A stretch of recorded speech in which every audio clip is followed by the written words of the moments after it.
Radio 2M. Faites entrer l'invité. Avec Fathia El-Aouni.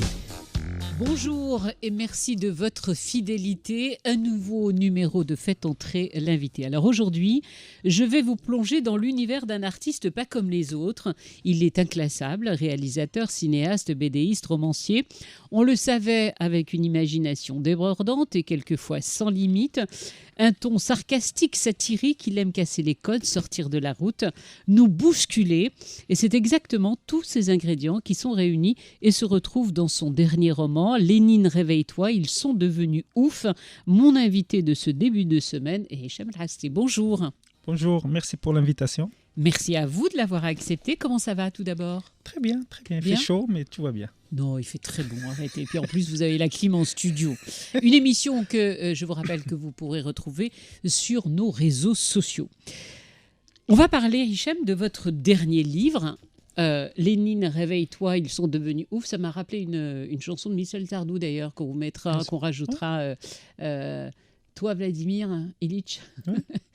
mais en fait, il y a une histoire. Lénine, réveille-toi, ils sont devenus fous. C'est ce qu'ont écrit les gens de Prague pendant le printemps de Prague en 68. C'était une manière de dire, en fait, on ne comprend plus ce monde. Et je trouvais intéressant de prendre ça comme une sorte de leitmotiv pour raconter l'histoire qui se passe au Maroc maintenant. Mais c'est un Maroc alternatif. C'est pas le Maroc actuel. Vraiment, c'est pas réaliste, etc. Et juste de faire ouf pour faire un peu plus jeune. Un peu plus jeune, de parler avec le langage d'aujourd'hui. Moi, je suis nulle d'ailleurs en langage d'aujourd'hui. On va même le pas verlan, en parler. ça s'appelle le verlan. Ouais. Alors, Hicham, je l'ai lu ce livre, puisque vous me l'avez envoyé. Je l'ai trouvé, on va tout se dire, Bien sûr. tiré par les cheveux. Vous côtoyez l'absurde, le cynique, on est d'accord. C'est voulu. Le cynisme, non. Moi, je pense que c'est plus une question de sidération liée en fait à de la lucidité, moi je pense. Pour moi, bien sûr, c'est tiré des cheveux parce que ça commence comme un cartoon, quelqu'un qui tire quelque chose et ça explose derrière, et à partir de là, ça devient de plus en plus abracadabrantesque pour reprendre Jacques Chirac. Ouais. Donc pour moi, c'était ça. Comment en fait étudier la société marocaine dans ce qui se passe actuellement, c'est-à-dire ça part dans tous les sens, mais avec aussi un regard qui soit tendre, parce que je pense que l'idée de regard sur la société, facilement on critique, facilement on dénigre, facilement on est dans un rapport un peu hautain par rapport à la société. Moi, ce qui m'a toujours intéressé dans tous mes travaux, c'est comment trouver cette limite où on est dans la tendresse, finalement. Il faut regarder ça avec tendresse. Moi, je ne peux pas écrire quelque chose, c'est quelque chose qui ne m'intéresse pas. Je ne peux pas faire un film sur des sujets qui ne m'intéressent pas. Donc, du coup... Alors, on va d'abord faire raconter un petit peu votre trame à tous les auditeurs qui nous suivront et qui auront envie d'aller acheter votre livre. L'histoire, pour que tout le monde comprenne bien, ça part de rien. D'un homme banal, un soir d'ivresse, qui tire accidentellement sur un câble qui lui saute en quelque sorte à la figure. Et c'est là que ça part en live. Moi, je suis parti même plus que ça. À Casablanca, sur toutes les chaussées, etc., on a toujours des câbles qui sortent. Ça m'a toujours agacé, ça m'a toujours énervé. En plus, moi, je suis quelqu'un qui court tout le temps. Donc, c'est un piège qui se trouve beaucoup chez nous. Je ne sais pas pourquoi. Il y a toujours des câbles, des trucs qui sortent par terre, etc. On a l'impression que c'est les boyaux de la terre qui sortent. Et j'ai décidé d'en faire un récit, en fait, qui raconte à la fois quelque chose de très cartoon, mais qui ramène une violence sourde, une violence décalée quelque part, proche de Orwell, proche de ces univers-là de science-fiction. C'est un récit de science-fiction parce qu'on part du principe que sous la terre, il y a une autre vie, c'est-à-dire l'underground. En fait, on revient à Jules Verne, on revient au Morlock et The Loire, etc. Comment en fait, il y a des gens qui vivent sous terre. Et puis en fait, on déconstruit, moi ce qui m'a intéressé, c'est comment déconstruire des portraits de la ville à travers les accidentés, ceux qui ont souffert de l'explosion. Bien sûr, il y a un autre personnage principal, mais il y a un éboueur, il y a une femme qui se réveille le matin, etc., etc. Et comment leur monde va être défracté, rendu de plus en plus absurde par ça. Ils vont se télescoper. Exactement. Vous avez donné beaucoup d'interviews sur la sortie de ce livre, et beaucoup ont mis l'accent sur votre volonté de scanner la société marocaine. En ce qui me concerne, je n'ai pas trouvé ça. Moi, L'idée, c'est pas de scanner, l'idée, c'est de proposer une version de la société marocaine qui reste quand même alternative. Moi, ce qui m'intéresse pas beaucoup dans la littérature comme dans le cinéma, c'est le constat. L'après-coup, c'est-à-dire on est des victimes de quelque chose et on constate. Moi, ce qui m'intéresse, c'est les anti-héros. C'est ceux qui sont un peu à la marge de la société, mais qui traduisent quelque part les possibilités d'une société. C'est-à-dire, même dans mes films, c'est là où je trouve, il y a toujours beaucoup d'humour dans mon travail parce que mon regard sur la société... Oui, il y a beaucoup de dérision. Voilà, pour moi, c'est ça. C'est une entrée très, très importante pour un peu comprendre la société, c'est de comprendre qu'il y a toujours de l'espoir, en fait. D'une manière ou d'une autre, dans toutes les couches de la société, c'est jamais sombre, c'est jamais noir. Donc voilà, travailler sur ça. Scanner, en fait, ça, voilà, c'est des phrases valises qui se balancent pour ne pas lire le livre. C'est méchant pour les confrères. Non, mais c'est vrai que en le lisant, bon, il y a des choses un peu brutales, mais en même temps, je l'ai trouvé très drôle, ubuesque, parce que c'est très bien que vous parliez d'ailleurs de cartoon et que vous soyez inspiré de ça, parce que du coup, quand on le lit, ça va tellement loin, mais ça part dans tous les sens, qu'on le verrait bien, le dessin animé d'ailleurs. C'est un livre imagé. Oui. Avec pas mal de... Ce sont vos propres dessins. Bien sûr, ouais. Quelquefois de vos personnages. Mais là aussi, avec beaucoup de légèreté, vous n'allez pas jusqu'au bout du dessin. Et je crois que c'est voulu pour laisser à chacun peut-être l'imaginaire. C'est ça ? Je vais en montrer quelques-uns pour ceux qui nous retrouveront pour notre réalisateur et caméraman Smaïl. Je montre quelques dessins. Ça, c'est votre signature à vous aussi, parce que le dessin, ça fait partie de vous, quoi. Vous ne pouvez pas vous en empêcher. Il ne peut pas y avoir que l'écriture, finalement. C'est ça ? Non, c'est la première fois où en fait, avant, je faisais roman seul, BD seul. Maintenant, là, vous avez lié les deux. Je trouve intéressant qu'on était à l'intersection de plusieurs choses, notamment le regard sur la société, qu'il fallait rajouter en fait des images, moi j'appelle ça des images, des dessins, qui sont des clés de compréhension de l'histoire, en fait. C'est-à-dire, ça rend tout ça un peu plus métaphorique. La BD, elle tient une part importante dans votre créativité. Est-ce que vous écrivez à l'envers ? Vous imaginez à partir dans votre tête à vous, parce que c'est difficile de rentrer dans votre tête et tout ce qui s'y passe, Hicham. Dans votre tête à vous, est-ce que vous imaginez en fait des dessins ? Vous le voyez, ce dessin animé, et vous écrivez, ou alors vous écrivez et ensuite vous viennent un peu les images. Comment vous les imaginez, vos personnages ? Pour moi, c'est deux parties du cerveau, en fait. Moi, je suis quelqu'un qui est très à cheval sur le style d'écriture. C'est-à-dire, tout le monde me dit, ouais, vous avez écrit un livre, donc vous allez l'adapter au cinéma, sauf que je ne le fais jamais, et jamais je vais le faire, parce que je trouve que quand je veux faire un film, j'écris un scénario. C'est beaucoup plus simple, rapide, direct, rapport de police, etc. Quand j'écris de la littérature, l'enjeu pour moi est à 100% stylistique. C'est-à-dire, je peux raconter n'importe quelle histoire, on peut démarrer sur des prémices d'histoire un peu cartoon, etc. et aller loin vraiment dans l'exploration de ça, parce que je cherche dans la langue des choses, en fait. Il y a un rapport poétique, il y a un rapport de fascination par rapport à la langue, etc. Donc pour moi, c'est très important. Pour le dessin, c'est autre chose. Pour le dessin, en fait, c'est presque d'autres mécanismes, c'est presque de l'artisanat, parce que moi, je dessine à la main, je dessine toujours de manière analogique, c'est-à-dire papier, stylo, crayon, etc. Donc pour moi, c'est très important de ne pas forcément les mélanger. Et parfois, l'inspiration vient du dessin. Quand je fais une BD, ça devient plus compliqué. Est-ce que je pars de dessin pour faire des bulles, ou est-ce que je pars des phylactères pour faire des dessins ? C'est un peu plus mixte, et les deux cas de figure sont valables. Alors, ce livre, c'est un ton de liberté totale. Vous frôlez avec un peu de vulgarité. Je ne vais pas reprendre certains passages, mais ça aussi, c'est pour nous bousculer. Moi, je pense que c'est de plus en plus difficile d'arracher des émotions aux gens actuellement, c'est-à-dire avec ce qui se passe sur TikTok, ce qui se passe un peu partout, ou même dans ce qui se passe dans le monde. Je pense que comment donner une émotion nouvelle qui ne soit pas contaminée par le réel, mais en même temps qui réveille, en fait, qui fouette. Moi, j'aime bien quand ça fouette, j'aime bien quand les gens ils carquillent les yeux, qu'ils soient un peu... Nous bousculer. Le shock value aussi, c'est important, en fait, de dire des choses... pour pousser les gens dans leur dernier retranchement. Et moi, je suis quelqu'un qui aime bien la dialectique, c'est-à-dire j'aime bien quand les gens sont totalement pas d'accord avec moi ou d'accord avec moi et ils se bagarrent entre eux parce que c'est ça en fait le dialogue que j'espère à chaque fois quand je fais quelque C'est chose. très très bien que vous me disiez ça, parce que là, moi, je ne suis pas d'accord avec certains, même si c'est de l'imaginaire. Je vous trouve un peu brutal, Hicham, dans ce livre, avec notre société. Et j'ai presque envie de dire, nous, on a besoin de plus d'espoir. Et quelquefois, tous les côtés sombres, c'est bien d'en parler. Mais à quel moment on nous parle de belles choses, à quel moment on nous fait un peu rêver. Là, il y a du dérisoire, donc ça fait plaisir, parce qu'il y a des passages, très sincèrement, si vous lisez ce livre, vous allez rire également. Mais il y a ce côté sombre qui revient souvent chez nos artistes.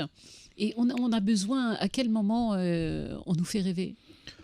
Moi, je pense qu'il y a une dimension cathartique pour moi. C'est-à-dire, moi, je ne suis pas d'accord avec vous quand vous dites qu'on fait beaucoup de choses sombres. Je ne vois vois rien de sombre dans ce que font ni les chanteurs, ni ce qui se passe à la télé, ni ce qui se passe au cinéma. Les films qui marquent, c'est des comédies un peu, c'est des pantalonnades. Les chansons, c'est toujours un peu gentil, mignon et romantique, plus ou moins, etc. etc. Moi, je ne suis pas d'accord. C'est vrai que c'est effrayant d'affronter le démon, d'affronter les ténèbres comme dirait Nietzsche, parce que les ténèbres aussi vous regardent.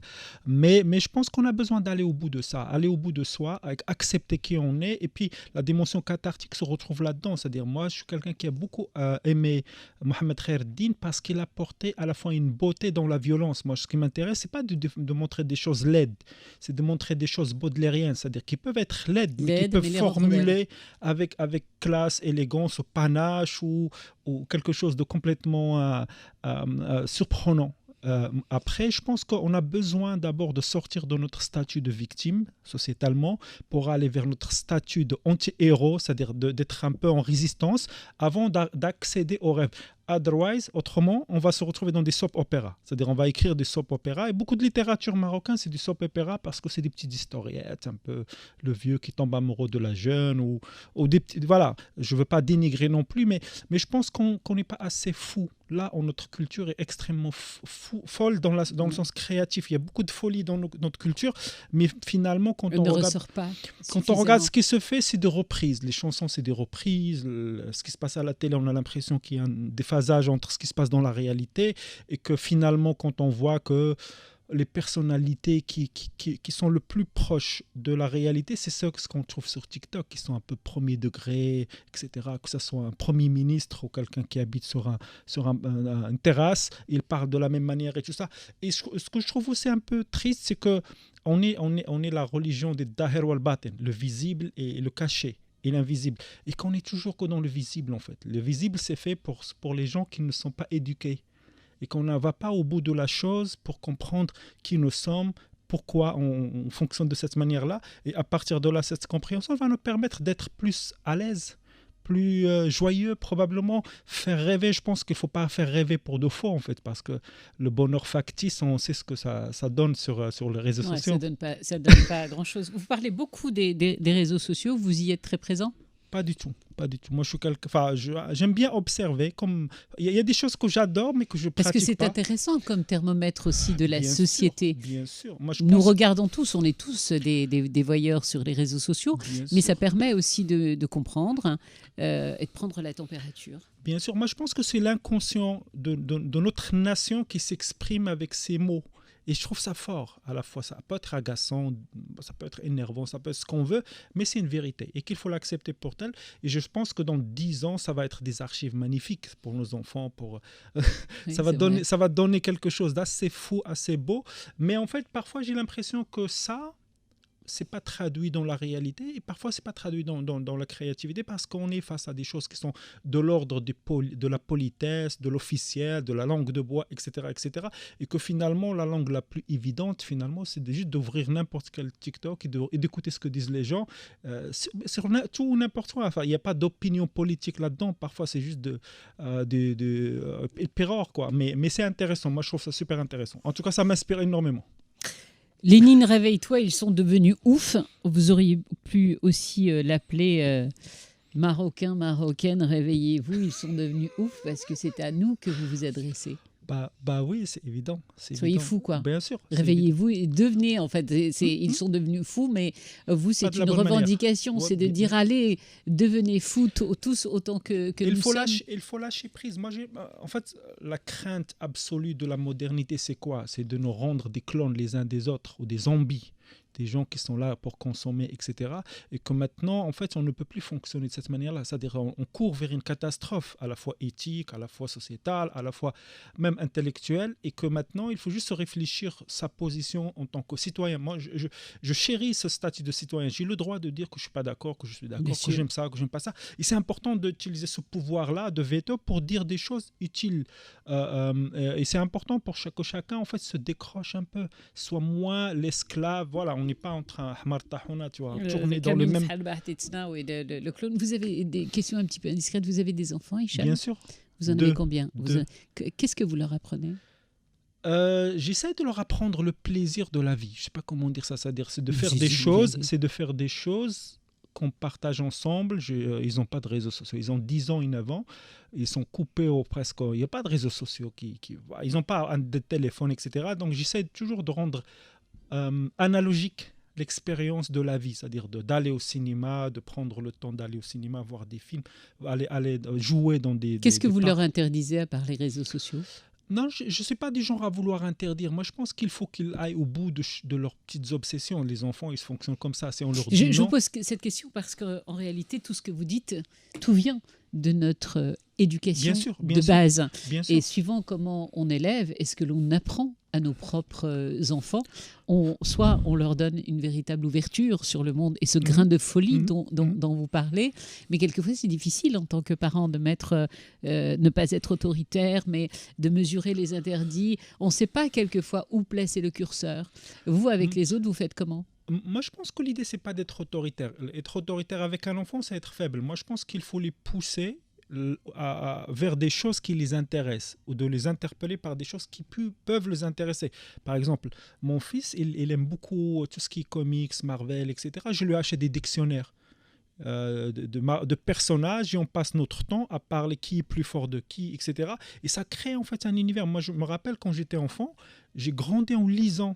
Enfin, j'ai grandi en regardant les bandes dessinées de mon père l'Arhamon, et en fait, à les déchirer. Puis à un moment donné, j'ai demandé à ma mère qu'est-ce qu'il dit Spider-Man à je ne sais pas qui, au Scorpion. Et il m'a dit, il appris à la fois le français, le dessin et la lecture avant même d'aller à l'école. Et je trouve ça intéressant. Et mes parents ne m'ont jamais empêché de déchirer leurs trucs. C'est-à-dire, je trouvais, c'est ça, c'était très, très intelligent de leur part de voilà, déchire si tu veux. À un moment donné, il va arriver au bout de ce que ça veut dire pour lui. Il va commencer à chercher autre chose. Et les enfants, en fait, il faut pas les prendre pour des robots encore, pour des androïdes. C'est-à-dire, on peut pas leur remplir le cerveau d'informations. Il faut les guider. Je pense qu'il faut être à la fois patient, à l'écoute. Et puis, en fait, il faut aussi qu'on soit, nous, parents, chargés de choses qui sont passionnelles. Je disais toujours à des amis qu'ils me posent la question, comment tu fais, pourquoi tu écris plein de choses, tu fais plein de choses, est-ce que tu dors? Oui, je lui dis oui, je dors très bien, je fais mon sport, très bien, tout va bien dans ma vie. Je leur ai juste conseillé, en fait, si on fait des choses qui sont de l'ordre de la passion, ça ne nous coûte rien. C'est ce qu'on n'aime pas qui coûte quelque chose. Quand on fait un travail qu'on n'aime pas, ça nous coûte. Voilà, on n'aime pas, on le fait mal, etc. Quand on aime, quand on est dans la passion, et c'est ce qu'il faut cultiver. Moi, je pense qu'il faut cultiver les passions pour les choses.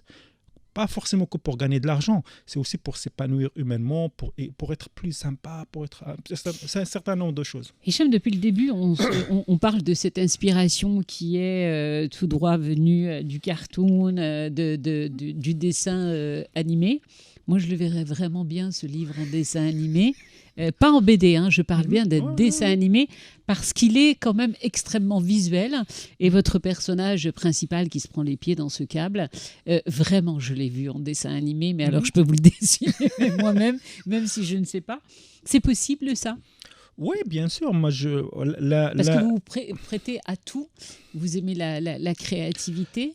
Oui, bien sûr. En fait, moi, j'ai déjà travaillé sur quelque chose qui est de l'ordre de l'animation. On appelle ça animation maintenant. Ouais. Un court-métrage où l'un des personnages est en animation, et j'ai écrit un projet qui va être en animation. Après, ça prend un peu de temps parce que c'est d'autres méthodes de production. Ça coûte un peu plus cher, c'est un peu plus compliqué. Et pour le coup, je travaille vraiment sur un projet qui parle de d'une version futuriste et post-apocalyptique de la culture marocaine. Comment ça s'appelle? Les deux Aïcha. Ça s'appelle la bataille des deux Aïcha. C'est pour quand ça? C'est en cours, c'est en développement. Mais attendez, mais j'ai entendu que vous aviez un autre roman déjà en cours, cette fois-ci avec la Belgique. Oui, ça s'appelle Cloud Cowboys. C'est un roman de science, c'est un gros pavé de science-fiction, mais qui est écrit un peu moins adulte que ça. Pour moi, c'est un roman que j'ai écrit pour mes enfants. D'accord. Il fait 450 Pourquoi la Belgique? On a trouvé un éditeur là-bas. L'idée, en fait, c'est pas de faire des choses localement, c'est de faire des choses point. Et puis voilà. Et donc, pour moi, chaque livre, c'est une expérience à la fois créative, mais aussi de pragmatique. Comment on fabrique un livre, comment, dans la crise qu'on traverse actuellement, à la fois de réception, mais en même temps de transmission. C'est pourquoi j'ai balancé un pic sur les journalistes. C'est parce qu'à un moment donné, on a besoin de passeurs. C'est-à-dire, une émission comme ça nous permet aux gens de découvrir des livres, etc. Comme ça, on n'est pas envahi que par de la littérature extérieure. On a besoin de regarder, de lire, d'apprécier ou de ne pas apprécier notre propre folie, en fait. Donc voilà, c'est en cours. Et le roman, en fait, il va être disponible dans quelques jours dans les librairies, les bonnes librairies au Maroc. Et c'est ce qu'on appelle le Young Adult Novel. C'est de la littérature pour jeunesse. D'accord. C'est-à-dire ça change beaucoup de ça. Ça va être complètement différent. J'ai essayé de réfréner mes démons. Mais vous n'avez pas répondu à ma question. En animation. Oui, mais il pas le moi. fait quand même. Mais ce ne sera pas vous. Non, ça ne m'intéresse pas beaucoup. Enfin, pour moi, la fin du livre, c'est ça, comment je stylisais. Vous clôturez quelque chose. Mais je peux le donner facilement. Il faut aller tout de suite vous diriger sur autre chose. Exactement. Et je trouve plus sain, pour moi, que quelqu'un d'autre s'en empare pour apporter une vision. Moi, ce que je disais, c'est que c'est beaucoup plus facile pour moi d'écrire un scénario avant de faire un film que d'écrire un roman, parce qu'un roman, ça me prend 1 an et demi, alors qu'un scénario, je peux l'écrire en 12 jours. Et le prochain scénario? Le prochain film, ça s'appelle Thank You Satan. C'est mon premier film en français. Il va être Satan, c'est la chanson de Léo Ferré, en fait. C'est une référence à la chanson de Léo Ferré, Thank You Satan, qui est toujours ironico, drôle, décalé. Et ça parle de fatwa, ça parle de choses qui ont... Vous voyez que vous revenez tout ce qui est un peu dur et pas... Non, pas forcément. Moi, je pense qu'il faut... En fait, c'est le regard qu'on porte sur les choses qui est important, parce que les choses, ils ne changent pas beaucoup. On n'a pas 1 milliard de thématiques à traiter, mais je trouvais intéressant de traiter la question de l'islamisation, de la folie. Vous ne trouvez pas que ce sont des sujets dont on parle trop? Pas vraiment. Que ce soit dans les médias Oui, mais en fait, moi je pense qu'il faut faire le distinguo entre ce qui est de l'information, ce qui est informationnel et ce qui est créatif. En fait, l'information, c'est juste une information. On la formule d'une certaine manière et on est d'accord, pas d'accord, etc. Une œuvre créative, ça nous permet de couvrir la zone grise, en fait. C'est-à-dire, c'est pas une information. C'est un monde sur lequel, en fait, on peut avoir des problèmes éthiques. Et c'est un film qui nous a quand même posé pas mal de problèmes, parce qu'on n'a pas montré l'islam selon le point de vue de l'Occident. Et le projet initial, c'était ça. C'est comment un peu déboulonner voilà. Ce qui se passe actuellement en Europe, il est horrible quand on voit en France et qu'on regarde la télé. Tout est islamisé. L'Italie, en fait, toute l'Europe. Voilà. Et ce fascisme-là, je pense que c'est un droit, c'est un devoir, en fait, de le contrer d'une manière ou d'une autre, de dire, OK... La montée du populisme. Du populisme, du fascisme, c'est-à-dire, j'ai l'impression qu'on est revenu aux années 30, en fait. C'est-à-dire, tout le monde est en train de se replier vers des valeurs conservatrices. Ça vous met très en colère? Pas forcément, pas en colère. Moi, je suis quelqu'un qui est fasciné par l'histoire. Je sais qu'il y a toujours une courbe et qu'il faut à un moment donné, c'est-à-dire on ne peut pas forcément la combattre, mais ça vient d'un malaise. Et ce malaise est toujours un raisonnement et des raisons historiques qu'il faut comprendre un peu plus. Moi, ce qui m'a intéressé, c'est comment renverser la vapeur sur la question des fondamentalismes, ne pas montrer des gens qui vont s'exploser parce que c'est des zombies, etc., mais de montrer en fait que n'importe qui soumet c'est comme dans ce livre-là, n'importe qui soumet à la bonne pression, en fait, il va casser, il va se tordre, et au-delà de la question de la religion, de l'appartenance, etc., et la question de la fatwa est un MacGuffin dans le film. C'est un prétexte pour raconter cette histoire qui reste quand même c'est une histoire très drôle, hein. C'est une comédie noire. J'espère. C'est une comédie noire. C'est une comédie noire. C'est juste que la nouveauté, c'est que c'est un film français avec des acteurs français majoritairement et qui sont censés se passer dans une France imaginaire. On reste toujours dans la science-fiction. D'accord, on reste toujours dans l'imaginaire. Ça, c'est pour quand ? C'est décembre, elle va être Ah disponible. oui, mais ça y est, je veux dire, Ah il oui, est j'ai tourné, fini. Ah non, il la est tournée fini. est finie. Moi, j'ai terminé le montage il y a 2 semaines, je pense. D'accord. Donc, Il va se retrouver dans des festivals? Bien sûr, on compte bien D'accord. pour énerver plein de gens. Oui. C'est un petit peu votre mindset. Réveiller, bousculer les gens. Je vous conseille de le lire, hein, même si voilà, je suis pas d'accord surtout avec Hicham El Azri, mais n'empêche que vous allez passer un bon moment.